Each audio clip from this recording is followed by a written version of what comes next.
बात करते हैं कुंभ राशि, कुंभ लग्न के जातकों के लिए कैसा जाने वाला है देवगुरु बृहस्पति का ये गोचर। क्योंकि पंचम भाव में गोचर हो रहा है तो नवम एक्टिवेट कर रहा है, तो दैट मीन्स अगर आप कोई रिसर्च से रिलेटेड स्टडी अब्रॉड करने जा रहे हैं, अगर आप कोई मास्टर्स की डिग्री अब्रॉड से करना चाह रहे हैं तो ये आपके लिए बहुत ही अच्छा समय है। You should in cash on it, और आपको अपनी पढ़ाई के ऊपर ध्यान देने की ज़रूरत है। 11th हाउस हमारे जो फ्रेंड सर्कल का है, हमारे नेटवर्किंग का है, हमारे एल्डर सिबलिंग का है, वहाँ पर भी आपको फ़ायदा देखने को मिल रहा है। कहीं ना कहीं आपकी क्रिएटिविटी जो है वो थोड़ी सी स्लो हो जाएगी, क्योंकि 5th हाउस के अंदर जुपिटर का जो गोचर है वो कहीं ना कहीं आपकी क्रिएटिविटी को एक हॉल्ट दे सकता है, स्लोनेस दे सकता है, बट साथ ही साथ ये आपको पर्सनली ट्रांसफॉर्म कर सकता है। आपकी जो पर्सनालिटी है उसको रीशेप कर सकता है, रीडेवलप कर सकता है और बेटरमेंट पे ला सकता है, क्योंकि जुपिटर की 9th एस्पेक्ट आपके 1st हाउस में है। तो दैट मीन्स आप अपनी पर्सनालिटी से, आप अपने सेल्फ कॉन्फिडेंस से अपने फ्रेंड सर्कल के अंदर भी अपना काम निकालना जानेंगे, आपको उधर से बेनिफिट होएगा। कहीं ना कहीं आपका 9th हाउस, आपका लक का हाउस जो है, लक एंड फॉर्चून का हाउस, वो एक्टिवेट हो रहा है, तो सडन गेन्स आपको देखने को मिलेंगे। 9th और 11th दोनों एक्टिवेट हो रहे हैं, तो that means it's a good time for you to encash upon things that you been trying to do, and आपको खुद सेल्फ इन्वॉल्व होकर ही ये सब बेनिफिट्स देखने को मिलेंगे। तो ये गोचर में अपना टाइम मत वेस्ट करिए, अपनी पर्सनालिटी को रीशेप करिए, रीडेवलप करिए, अपने लक को बूस्ट करिए और साथ ही साथ अपने गेन्स और सेटिस्फैक्शन को इनहेंस करिए। बात करते हैं मीन लगन के जातकों के लिए, क्योंकि देवगुरु बृहस्पति का जो गोचर है आपके 4थे भाव में हो रहा है, तो कहीं ना कहीं आपको मेंटल पीस जो आपका है, आपका जो सुख है या आपकी मदर की हेल्थ है, उसके अंदर थोड़े से चैलेंजेस देखने को मिलेंगे। डायरेक्ट एस्पेक्ट 10th हाउस में है, तो yes this is a very good time for your career boost. आपका जो 5th एस्पेक्ट हो गया, आपका जो 5th एस्पेक्ट हो गया वो 8th हाउस में हो गया, राइज इन करियर का, क्योंकि the 8th house is 11th from the 10th house. तो ये समय बहुत ही अच्छा है करियर के राइज के लिए। आपका 8th हाउस एक्टिव होएगा, rise in career. Direct aspect आपके 10th हाउस पर है, तो दैट मीन्स पद उन्नति, कार्य क्षेत्र में प्रगति। अगर आपका बहुत टाइम से प्रमोशन रुका हुआ है तो देवगुरु बृहस्पति का एक गोचर आपको बहुत ही अच्छा गेन देने के लिए, बहुत ही अच्छा रिजल्ट देने के लिए हो रहा है। और साथ ही साथ 12th हाउस एक्टिवेट हो रहा है, तो दैट मीन्स आपकी स्पिरिचुअल ट्रांसफॉर्मेशन है, क्योंकि 8th house is also about transformation. आपको अपने चीजों को हिडन रखते हुए आगे बढ़ना चाहिए, आपको स्पिरिचुअल ग्रोथ की तरफ वर्क करना चाहिए, क्योंकि 8th और 12th का कनेक्शन हो रहा है, दोनों मोक्ष के घर हैं। तो दैट मीन्स अपनी चीजों को कहीं ना कहीं सीक्रेट रख के, हिडन रखकर अगर आप अपने ट्रांसफॉर्मेशन के ऊपर वर्क करेंगे, अगर अपनी स्पिरिचुअलिटी के ऊपर वर्क करेंगे, तो आपको इससे बहुत अच्छा बेनिफिट देखने को मिलेगा। साथ ही साथ ये समय आपकी मेहनत से आपके राइज इन करियर का भी है, क्योंकि 8th 10th और 12th तीनों एक्टिवेट हो रहे हैं। तो ये देवगुरु बृहस्पति का गोचर जो है आपके लिए अच्छा रह सकता है, आपकी मेहनत का आपको अच्छा फल देखने को मिल सकता है। बात करते हैं कर्क राशि, कर्क लगन वाले जातकों के लिए देवगुरु बृहस्पति का गोचर कैसे रहने वाला है। सबसे पहले तो आपके 12वें घर में गोचर हो रहा है, तो ये आपका एक बृहस्पति का 12वें घर में होना एक बहुत ही शुभ संकेत है।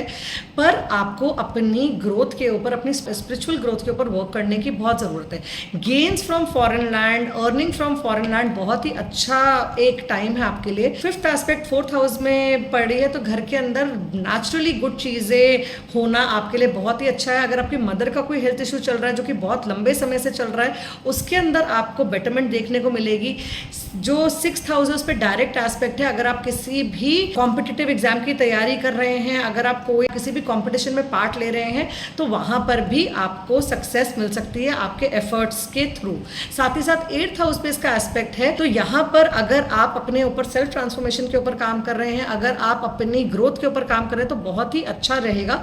पर कहीं ना कहीं अपने मैटर्स को हिडन रखना है। 12th हाउस में जुपिटर का जो अभी ट्रांजिट चलेगा कर्क लगन के लिए, कैंसर असेंडेंट्स के लिए, आपके लिए फॉरेन से रिलेटेड गुड न्यूज हो सकती है, फॉरेन ट्रैवल भी हो सकता है एंड फॉरेन से बेनिफिट्स भी हो सकते हैं, फॉरेन लैंड से गेन्स भी हो सकते हैं।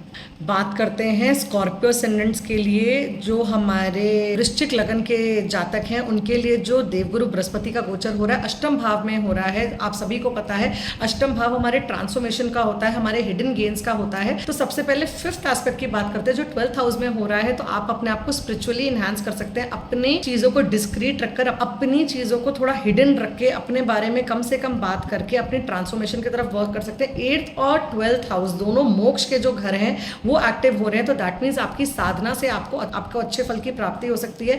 8th हाउस में जुपिटर बैठे हैं, 12th हाउस में उसके एस्पेक्ट है, तो आपके शुभ खर्चे हो सकते हैं।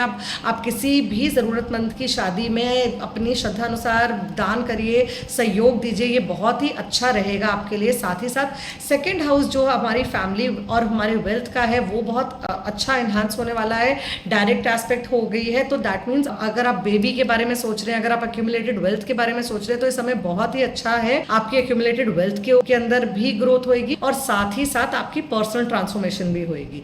बात करते हैं जुपिटर की, जो 9th एस्पेक्ट है 4th हाउस में होएगी, तो that means property related matters में आपको कोई ना कोई गेन देखने को मिलेगा। अगर आप एंसेस्ट्रल प्रॉपर्टी के लिए फाइट कर रहे हैं, क्योंकि 8th और 4th हाउस दोनों एक्टिव हो रहे हैं, अगर आप एंसेस्ट्रल प्रॉपर्टी से रिलेटेड किसी बात विवाद में है तो ये समय बहुत ही अच्छा है। अगर आपकी एंसेस्ट्रल प्रॉपर्टी रिलेटेड कोर्ट कचहरी चल रही है तो इसमें भी आपको फायदा देखने को मिलेगा, क्योंकि 8th 12th सब एक्टिवेट हो रहा है और आपका जो 2nd हाउस है जो आपकी एक्यूमुलेटेड वेल्थ का है, फैमिली का है, वहां से भी आपको सपोर्ट देखने को मिल रहा है। तो ये टाइम आपके लिए बहुत ही अच्छा है।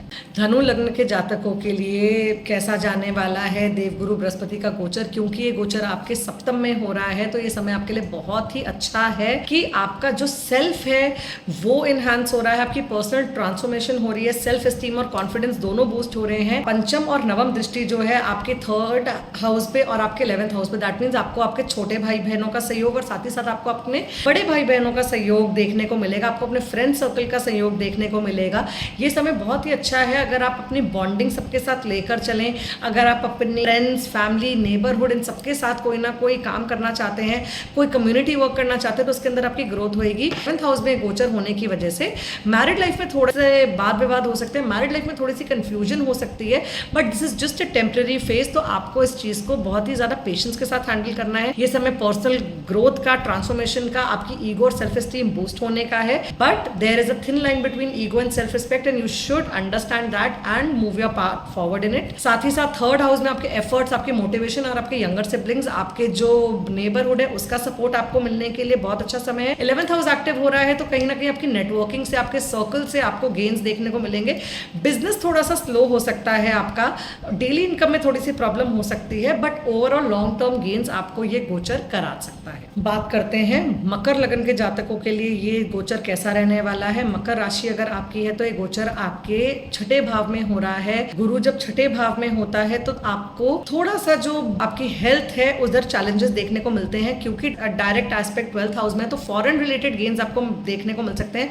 अगर आप बहुत समय से अब्रॉड जाना चाहते हैं, अब्रॉड रिलेटेड काम नहीं हो रहा है, तो आपका जो 10th हाउस है वो एक्टिव हो रहा है। ऑनशोर अपॉर्चुनिटीज जो लोग ढूंढ रहे हैं, अपने वर्क से रिलेटेड ट्रैवल जो करना चाहते हैं, क्योंकि 10th हाउस और 12th हाउस दोनों एक्टिव हो रहे हैं, तो आपको वर्क रिलेटेड ट्रैवल देखने को मिल सकता है। अगर आपकी ऑनशोर अपॉर्चुनिटी बहुत टाइम से पेंडिंग है तो ये समय बहुत ही अच्छा है। और साथ ही साथ आपके लिए आपका 2nd हाउस भी एक्टिव हो रहा है, तो आपकी वेल्थ, आपकी फैमिली आपको बिल्कुल सपोर्ट करेगी डिसीजन में, पर कहीं ना कहीं हेल्थ के ऊपर आपको you should not be taking a back seat. Health के अंदर अगर आपको कोई इशू है तो आपको उसको सीरियसली लेना है। आपका जो ग्रोथ है वर्क फ्रंट पर वो अच्छा देखने को मिल सकता है, क्योंकि अभी आपके लिए समय बहुत अच्छा है अपने करियर से रिलेटेड ग्रोथ का और फॉरेन लैंड से बेनिफिट होने का। साथ ही साथ 12th हाउस के अंदर जुपिटर का एस्पेक्ट है, तो दैट मीन्स यहाँ पर आप अपने आप को स्पिरिचुअली अपने आप को जितना बूस्ट करेंगे उतनी ही आपको अपनी प्रोफेशनल लाइफ में ग्रोथ देखने को मिलेगी। और अगर आपको कोई लॉन्ग टर्म हेल्थ इशू चल रहा है then you need to take good care.